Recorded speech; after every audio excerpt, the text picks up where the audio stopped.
Bienvenue sur la Tawhid TV, le journal. Les titres de cette édition: approvisionnement en moutons, un déficit de 38 000 têtes est relevé à Dakar, mais le gouvernement donne des assurances, reste optimiste, notamment par rapport à l'importation à jour J-11. Les besoins en moutons sont estimés à 810 000 pour le Sénégal. Pour rappel, s'agissant de l'oignon et de la pomme de terre, le ministre du Commerce annonce l'importation de 10 000 tonnes afin de réguler le marché, selon le ministre du Commerce. Et puis nous parlons de l'intersyndicale des travailleurs du coude qui faisait face à la presse. Elle s'indigne des dégâts notés lors des violentes manifestations du mois de juin. Elle ne compte pas reprendre le travail pour se conformer à la décision du conseil académique et demande le règlement des préjudices. Nous y reviendrons dans cette édition. Le Sénégal qui est dans la phase de préélimination du paludisme,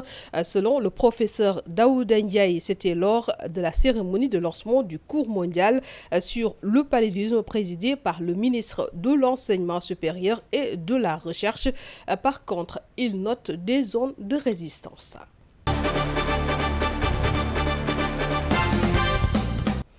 Bienvenue à toutes et à tous dans ce journal. À quelques jours de la fête de Tabaski, le gouvernement du Sénégal a fait face à la presse pour faire le bilan.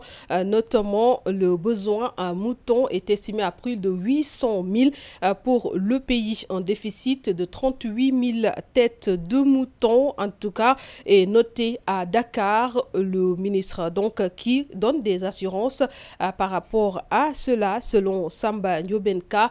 Toutes les dispositions sont prises par le gouvernement du Sénégal pour faire face, notamment l'exonération des droits et taxes, mais également la facilitation de l'importation des animaux. Je propose de l'écouter. En dehors de l'exonération des droits et taxes, la facilitation des contrôles, l'État aussi a mis à disposition un système pour subventionner tous les aliments utilisés lors de ces opérations de Tabaski.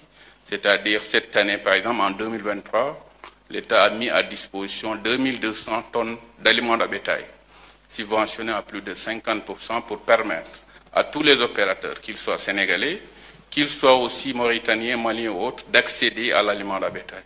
Ceci juste pour atteindre une cible, qui est la population sénégalaise. Que tout Sénégalais, et quelle que soit ta bourse, que tu puisses accéder à un mouton de Tabaski. Ça, c'est des éléments fondamentaux que je voudrais quand bien même partager avec les uns et les autres. Et dans ce sens aussi, toujours pour la facilitation de l'approvisionnement de notre pays en moutons, j'ai eu l'honneur, sur instruction du Premier ministre, d'effectuer une tournée en République islamique de Mauritanie pour échanger avec les autorités mauritaniennes, mais aussi et surtout pour rassurer la population mauritanienne et particulièrement les opérateurs par rapport aux différentes dispositions prises par l'État du Sénégal. Les sensibiliser également par rapport aux nouveautés et ce qui a été vraiment mis en exergue pour leur faciliter l'exportation de la Mauritanie vers le Sénégal. Et à ce niveau aussi, c'est une occasion franchement de se féliciter des relations séculaires qui existent entre le Sénégal et la Mauritanie depuis très longtemps et prions que ces relations puissent perdurer.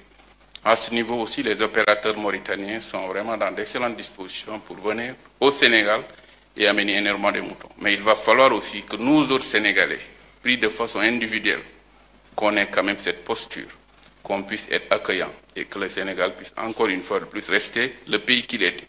Le pays de la teranga et de l'accueil. Lors de ce face-à-face du gouvernement avec la presse, le ministre du Commerce et de la Consommation des PME est également revenu sur l'approvisionnement du marché en oignons et pommes de terre. Abdou Karim Fofana note que le marché de l'oignon fait objet de spéculation. En effet, le besoin est actuellement de 30 000 tonnes alors que la production locale est à 50 000 tonnes. Par contre, le ministre du Commerce a annoncé l'ouverture de l'importation, notamment de 10 000 tonnes pour réguler le marché, selon lui. Je propose de le suivre.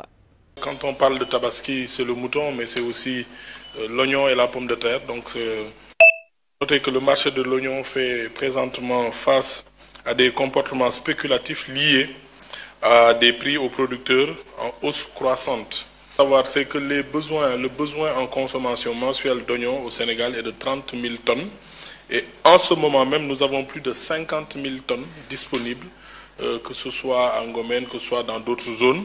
Et nous avons pris la décision d'autoriser l'importation de 10 000 tonnes venant d'autres pays, et même plus, parce que nous avons constaté quand même qu'il y a eu des pratiques spéculatives. Là où le prix devait être à moins de 10 000 francs, 9 000 francs, on note que le prix est à 14 000 francs.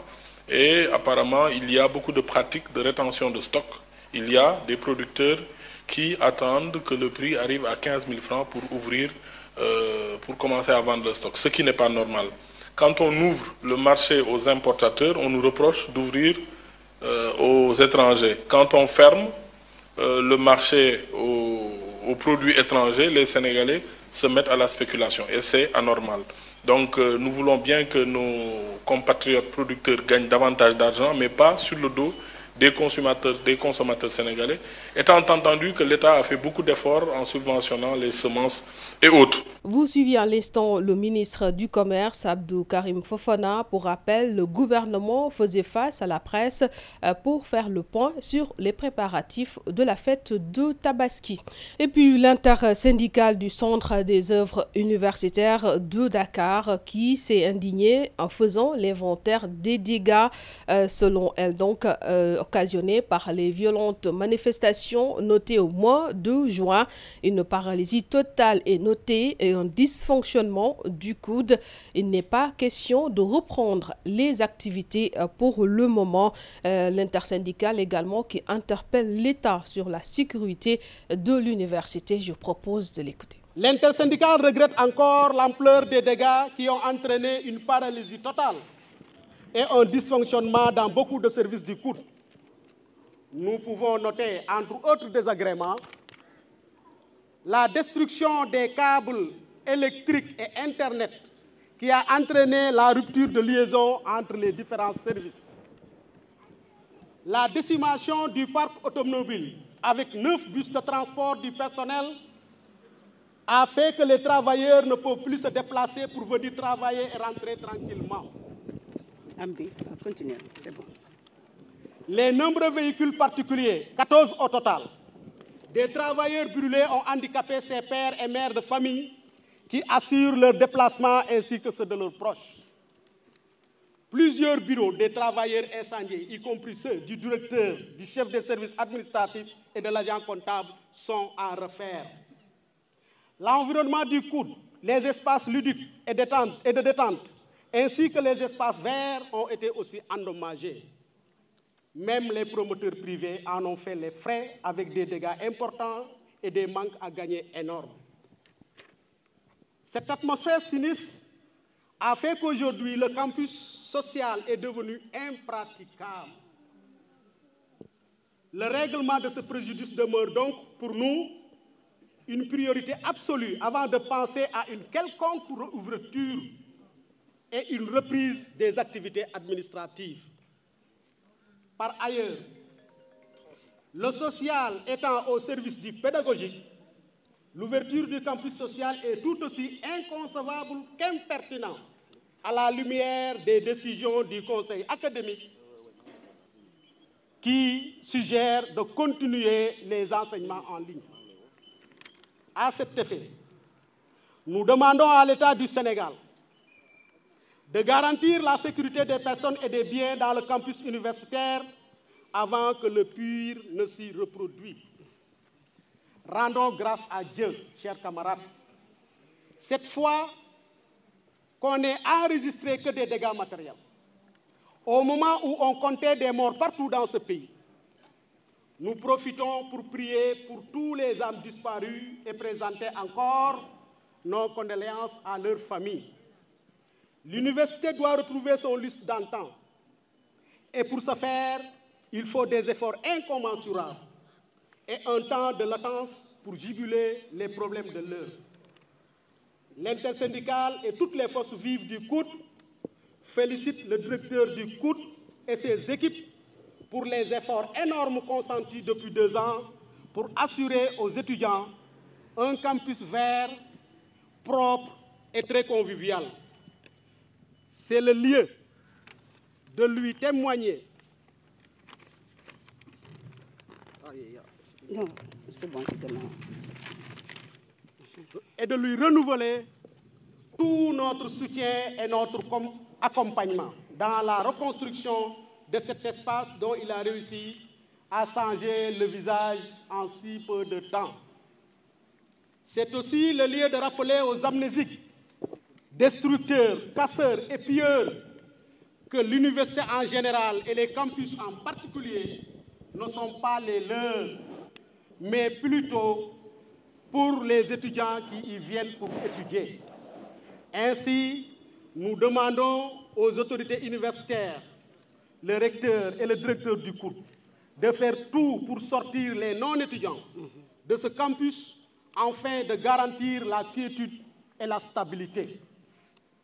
L'intersyndicale réitère la disponibilité du personnel administratif, technique et de service auprès du directeur pour ensemble relever le défi de la remise en état du campus. Et nous restons toujours à l'université de Dakar qui a abrité le cours mondial sur le paludisme lancé ce 18 juin ici à Dakar. Le directeur du Centre international de recherche et de formation en génomique appliquée et de surveillance sanitaire, SIGAS, professeur Daoud Ndiaye, estime que le Sénégal est dans la phase de pré-élimination de la maladie, même s'il note quelques zones de résistance. On a vu l'engagement de l'État, on a vu l'engagement et le soutien des partenaires. Cette plateforme nouvelle, à l'image du pays, au niveau national, à l'image des institutions de recherche, mais également la qualité des interventions, des résultats du programme PALU, de la qualité de l'enseignement, parce qu'il s'agira de faire des cours entre experts, mais également de proposer des stratégies. Ça a prévalu, ça a aidé pour montrer que l'Afrique, le Sénégal, est capable d'organiser un sommet, un forum mondial de cette dimension, qui est la première de son genre en Afrique, parce que le monde a observé le Sénégal. Les partenaires ont donné leur avis que le Sénégal, que l'Afrique, ou le plus lourd tribut, en tout cas la perte la plus importante en matière de paludisme est constatée, 95%,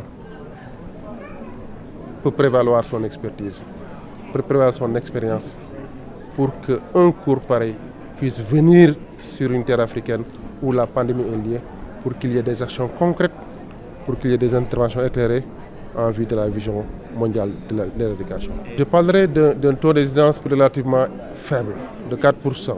3 ou 4% depuis quelques années. Avec toutes ces panoplies d'intervention que nous voyons, encore une fois, le leadership de l'État du Sénégal, nous sommes en préélimination dans certaines parties du Sénégal.